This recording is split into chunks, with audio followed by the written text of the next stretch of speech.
All right, so I made a poll asking what kind of video you guys would like to see, and you chose. So here we go. My entire military career and the journey thus far. Like any story, we start at the beginning. I applied and was accepted to Missouri State University in May of 2007. I didn't know what I wanted in life at all, like 99% of the rest of the students there. But over the next year, I changed majors from electronic arts to history until finally landing on psychology, of all things. Why did I land on psychology? Well, it's pretty simple. I joined the Army ROTC program on campus in 2008 for its badass scholarship and the stipend. Now, I know you're thinking, what does the Army and psychology have to do with each other? Well, nothing and everything at the same time. You see, to become a commissioned officer in the United States military, you simply need a degree. Doesn't matter what, and this was 2008, the height of GWOT. The Army was desperate for leaders to go over and lead men into battle in every capacity it could fill. In late 2008, I sat down with the ROTC detachment commander to join the program and become a contracted cadet, meaning upon graduation, I would commission as a second lieutenant in whatever branch I ascended into based on personal merit, grades, and overall peer-led feedback. The commander was a major and an Apache pilot at the time, and I told him I wasn't really digging history as a major, and I didn't really know what degree I truly wanted. He pointed at a framed degree on his wall and he said, "You see that hanging over there?" And I said, "Yes, sir." He said, "What's that say?" I said, "It says psychology, sir." He said, "Yep, it does. And you know what I do for a living?" I said, "You fly Apaches, sir." He said, "I fly fucking Apaches." I was sold. I changed my major to psychology and honestly really digged it because not only were a few other cadets in the program, and I enjoyed knowing what makes people tick and learning the ins and outs of the mind for big names like John Locke, Sigmund Freud, and B.F. Skinner, which was cool. And diving into the DSM-4 and learning about all of the dysfunctional shit we know about people's minds was pretty neat. And I can only imagine how batshit that field of study has become today. But more importantly, I had a career path that was leading me somewhere I knew was solid because I wanted to do my part in paying for college so it wasn't a financial burden on my parents anymore. I wanted to pull my weight, and this scholarship paid for tuition and a monthly stipend of about $250 to $350 depending on your cadet rank and year. And I was a broke college kid, so I felt like an overnight millionaire. Fast forward to the summer of 2009, and since I joined the program at the end of my sophomore year, I was behind other cadets my age on my commissioning path, so I was sent to Fort Knox, Kentucky for an advanced leadership training course for 6 weeks, where we were put through more or less basic training light, getting instructed by drill sergeants and previous lieutenants that commissioned a year or two back and elected to return and instruct newly contracted cadets for this course. Remember, this was the height of GWOT, so we're learning how to fight and survive from early GWOT combat vets who went through arguably some of the worst of that war, and you could really see it in these guys. I felt like I was getting fed gold on the daily, learning how to find and spot ambushes with IEDs. We did a ton of mount training or modern operations in urban terrain, stacking up, clearing doors and rooms, that kind of thing. And eventually we get to clearing entire blocks of buildings. We'd also do all kinds of heavy weapons qualification, learning to use the SAW, the 240 Bravo, the M250 Cal, employing grenades. I mean, honestly, it was fucking awesome. Some of us were eventually put in leadership positions within the training course, from as low as like a fire team leader to as high as a company commander and company first sergeant. It was cool, and I honestly learned a lot about leading groups of diverse teams and orienting them towards one common goal, and that was to win. I know some enlisted infantry guys may hear this and roll the absolute shit out of their eyes, but this was the best training the Army had for soon-to-be lieutenants at the time. I'm not really sure what they've got nowadays, but I'm sure they have something similar. So anyways, I graduated from LTC and came back at the beginning of my junior year as an MS3, which put me on track to commission by the time I graduate the next year. I go all year through classes and partying, and every month we'd have a PT test. I wasn't a PT stud by any means, but I did pretty decent. My 2-mile run was in the 1420s. My sit-ups, I'd max out at 63, but push-ups were always a mixed bag. Sometimes I'd hit the required 59, sometimes I'd miss it. I was still partying more than ever, and my grades would suffer as a result. And then came the final PT test the month before commissioning. I failed the push-ups by 2. My new commander at the time, who I didn't have much of a rapport with, sat me down and stated that my grades were slipping, my middle-of-the-road feedback from other cadets, and my failure to meet the standard for push-ups at this stage of the program was grounds for my removal. This man was a prior infantry grunt during the first Desert Storm and then commissioned as an armor officer for the second Gulf War. This man commanded respect and seriously knew his shit.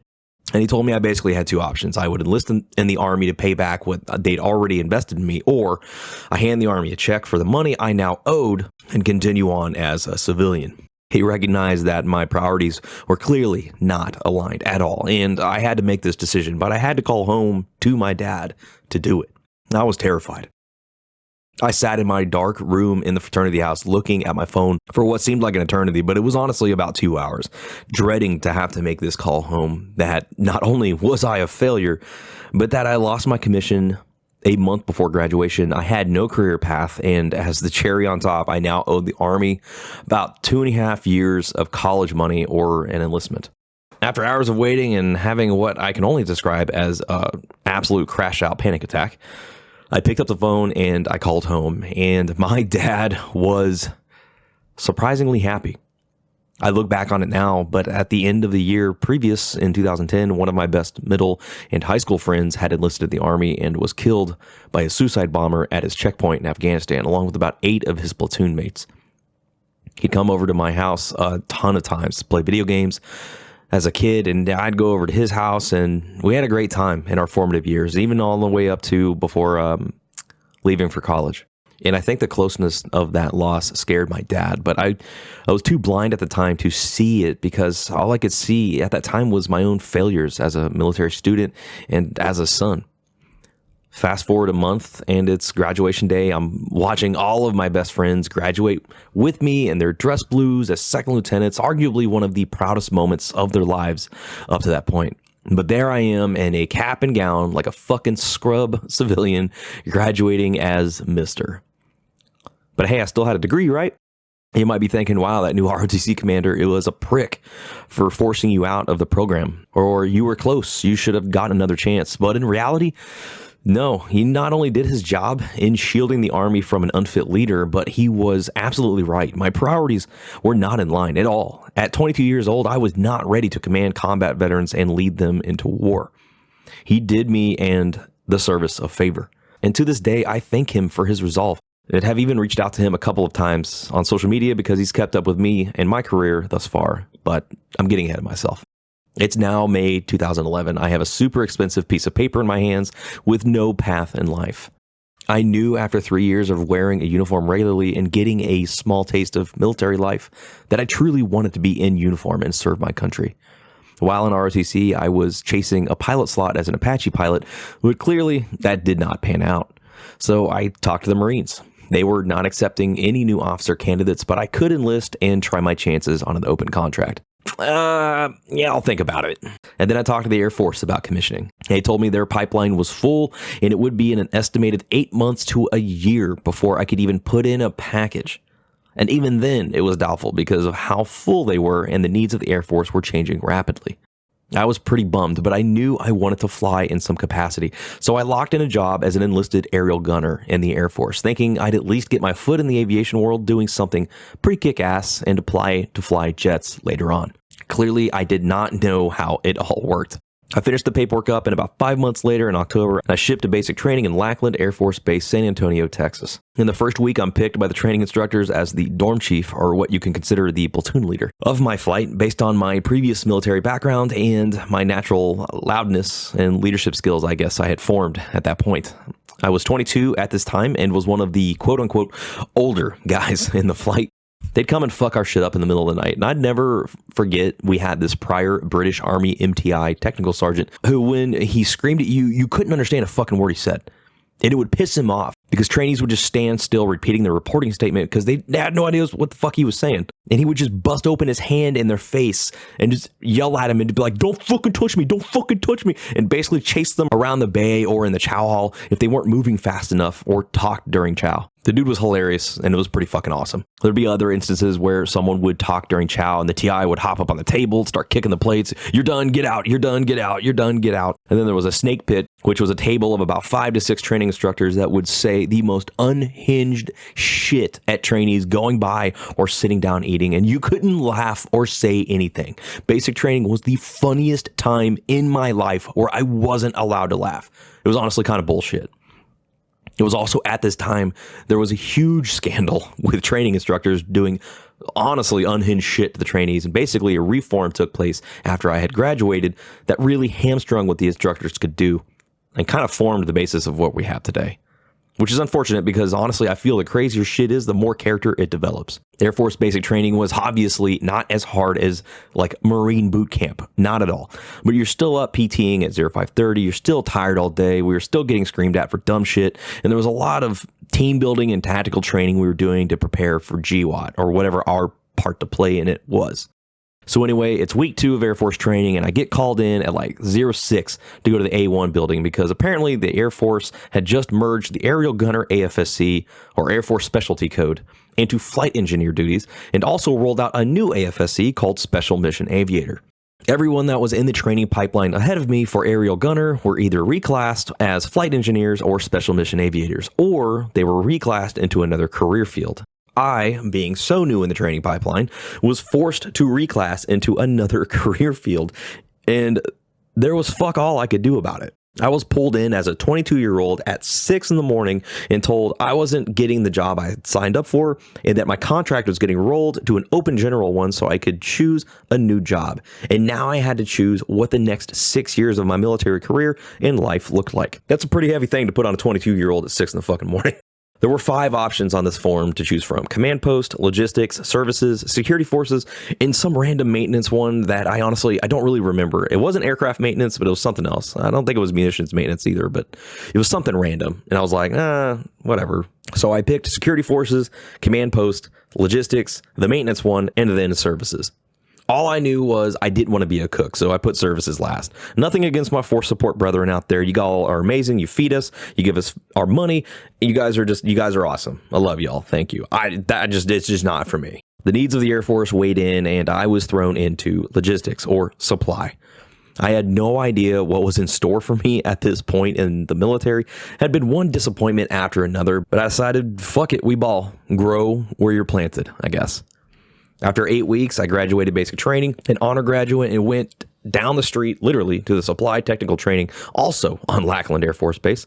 I started learning this job I had no interest in and didn't honestly even really know about until a few weeks back, but I keep hearing that it can take you literally anywhere in the world because, well, last I checked, logistics is kind of a big fucking deal, and aircraft need a lot of it to stay in the fight. About 3 weeks into our training, and our assignment drops come in, and I get my first duty assignment to Spangdahlem Air Base, Germany.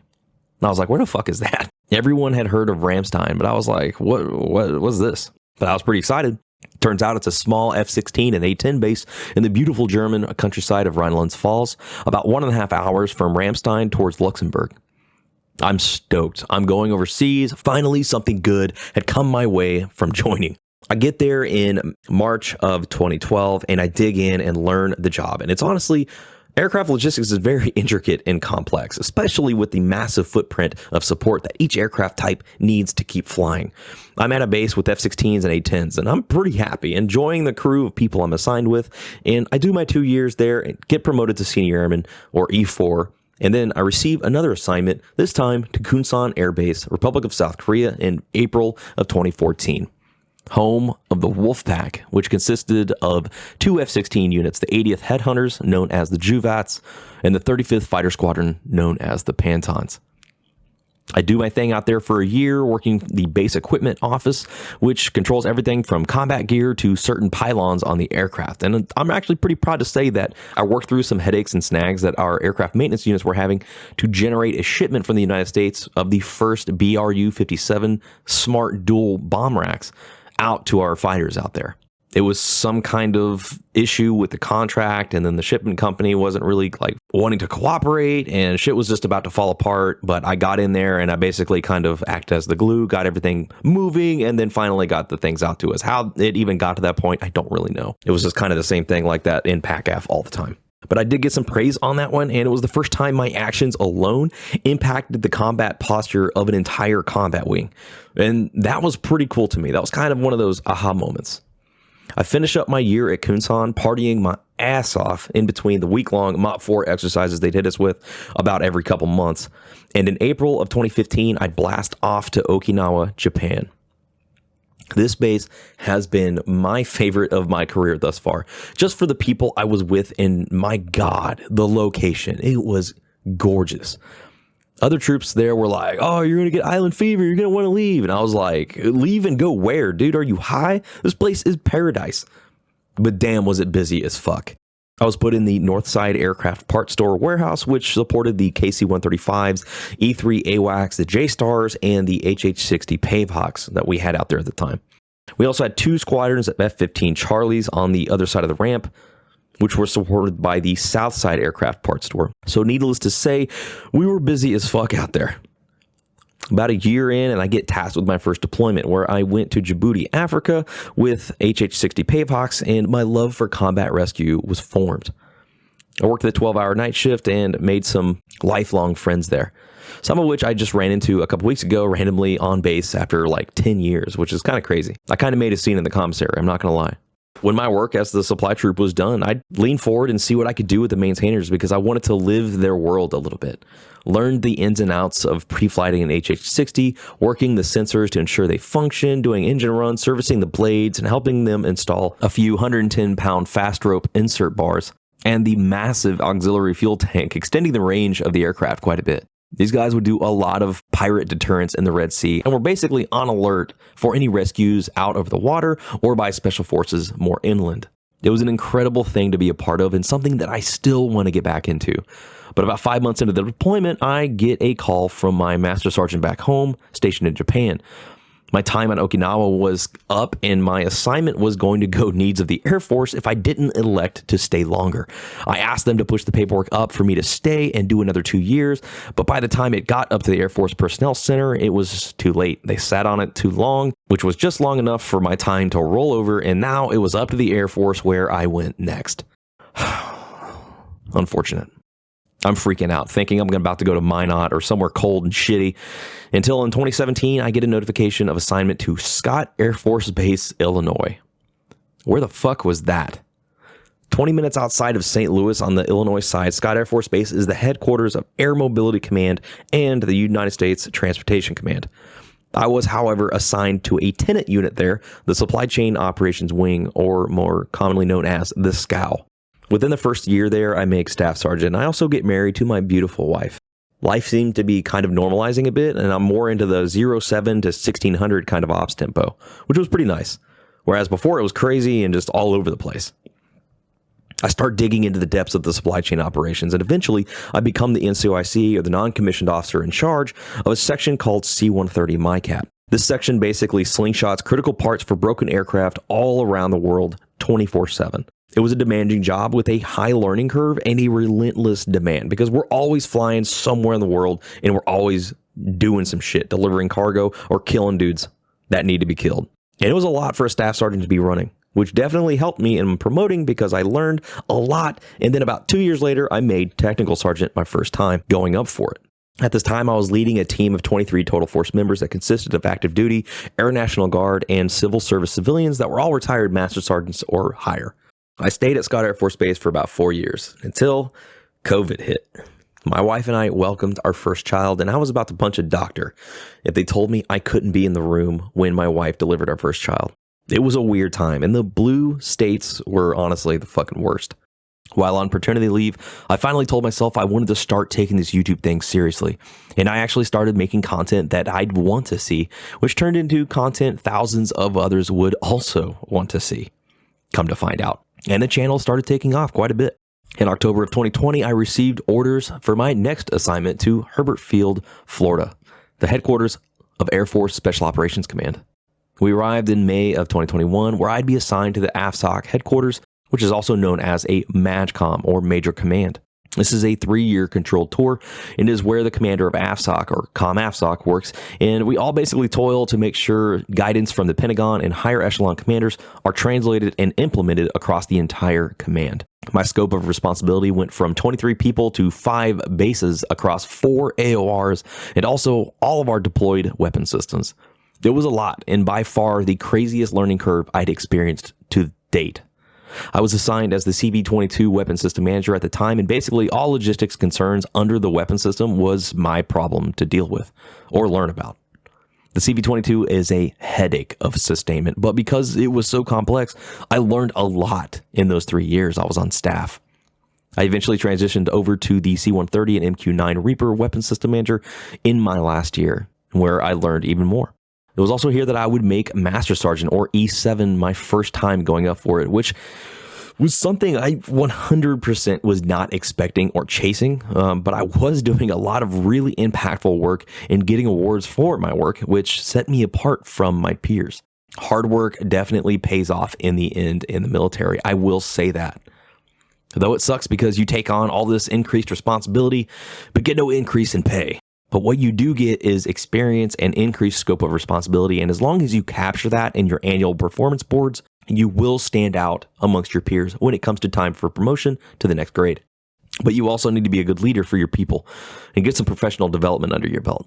So now is January 2024, and my time at staff concludes, and I am now assigned at the Herbert Field Logistics Readiness Squadron as a section chief over 18 people. I am back down at the squadron level, a level I was at 7 years prior, and as an E4, but now as a master sergeant. And within 3 months of being in the seat, I get a last-minute deployment tasker to Somalia. When I say last minute, I mean last minute. I'm talking like it's a fucking Thursday, and I leave Saturday for deployment training. I had whiplash on that one, man. I was like, God damn, but that's the kind of thrash we sign up for in the military. So I lock in, I get all my requirements knocked out, and as soon as I can, I give turnover to the new master sergeant that came in from another section to cover down. And I dip out for training and then subsequent deployment, which I'm sure some of you guys probably remember. I can't show any of the deployment material because we're still out there in the AOR and the enemy is always watching. They're getting smarter with drones and being able to make reasonably accurate strikes using pictures and videos of locations as reference material. But it's sad because, man, we were doing some kick-ass shit out there. And as soon as we're out of that theater and posting won't put any of my fellow troops in danger, I will put up some things that I've got. Now, I know you guys are going to like them. And this was definitely a deployment. Like, we got rocketed and mortared, pretty standard. We thought ISIS was pressing the base in a full-on attack one day, and it turned out it was just two militias that hated each other, using the base as cover to attack each other with small arms and RPGs. Shit got buck real fucking fast. But we had a fantastic crew out there. We ended up coming home in October of 2024. Upon my return, I was notified that a senior master sergeant up in our chain was leaving and that I'd be going up to replace them. Remember that thing about getting more responsibility but no increased pay? Yeah, that's my reality. But honestly, I've been learning and growing alongside my peers because of it. And honestly, I've been very blessed to be trusted to lead what is now 95 troops in the largest flight in our squadron. It's frustrating because there's not really been any days where I've left and just been like, yeah, I fucking killed it today. Because there's just always something going on, a new situation arising, unrealistic demands from higher or personnel issues coming up. It's a lot to juggle while also trying to learn the right way to do things, giving your people praise with things like awards packages, and also making sure the flying mission happens 24/7. But honestly, I'm glad I'm here. I'm grateful for the experience and the trust my leadership has in me. My wife and I are about to welcome our third daughter in August. And for those of you doing the math, yep, it's definitely a post-deployment baby. Whoops. Look, I'm just going to stay for the record. I was drunk. She knew what she was doing. So you're probably asking yourself, why haven't you applied to commission in the Air Force? Well, I have 3 times. I applied once in 2018 to go fly F-16s at the Colorado Air National Guard in Buckley when they had a hiring board. Again in 2019 to fly F-16s and the South Carolina Air National Guard Swamp Foxes, where I actually went and did a meet and greet, which they were all a great bunch of dudes. I had a beer in my hand in like 3 seconds walking through the door. But objectively, my scores weren't as competitive, and they selected one of the other like 120 or so odd guys that also applied for that one spot. Finally, I applied again while I was absolutely crushing it at the Headquarters AFSOC in 2023 after having just earned Headquarters AFSOC NCO of the Year, which was one level away from being one of the 12 annual Outstanding Airmen of the Year in the entire Air Force. I interviewed with my senior rater, who was the deputy commander of AFSOC, the 2-star general. I was told she was a hard charger and definitely one that was not easy to interview with. We actually had a fantastic conversation and I felt it went really well, but again, my GPA was a factor hindering me and she asked me why it was so low. I needed a 3.3 or higher to be truly competitive and mine was down at a 3.0. I explained my past and basically that I was just not ready and my priorities weren't in line back in college. She was a U.S. Air Force Academy graduate, so I'm sure she sneered at the scores, but she was a genuine person when it came to understanding that I was simply not ready at that time. But objectively, on paper, I was not as competitive as the other 5 people also applying to commission from the headquarters at this time. She only selected 3 of us to go forward, and I was not one of them.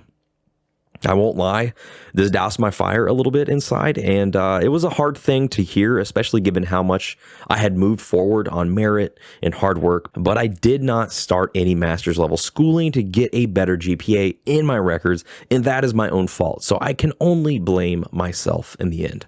The general also hit me with a question I really wasn't mentally prepared for, and that was if I had a wife and children and if I was ready to not see them for 1 to 2 years while in pilot training. I thought about it and I answered honestly that I was prepared to go down that road and that my wife knew it was a dream of mine, but of course, I love my family and I had reservations about leaving. Pilot training is something you have to dedicate everything to, including missing life events and formative years of your children's lives. The DoD pours millions of dollars into pilot training for every single one of them, and you bet that it wants its return on investment. I wasn't sure if the family thing was a factor in my non-selection.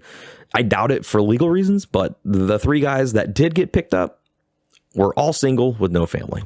But again, they also had better scores than me, so that was definitely probably the reason.